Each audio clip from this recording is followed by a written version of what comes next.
Hello guys, I'm Masud Fernandez, and today in this video I will show you how to set live wallpaper in your laptop if you're using Windows like me. So now let's follow the steps.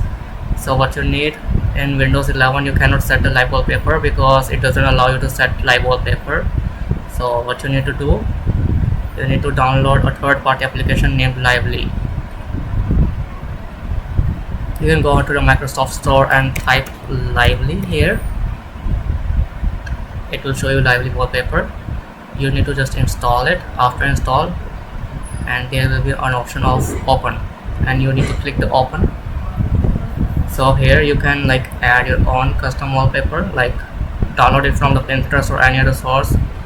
After downloading your wallpaper, you can go to downloads and search for the file you want. For example, I download this wallpaper, so it is showing me this anime one. So yeah, just click on OK.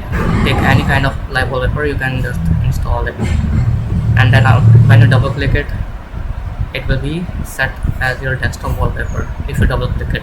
For example, if I double click on this one, so the wallpaper will be set to this one. Here you can see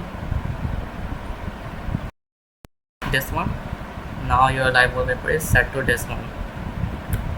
Similarly, you can change to your it's now go to anime. Yeah, here's how you can change it. So thank you for watching. Please like, share, comment, and share this video to your friends. Bye bye, take care.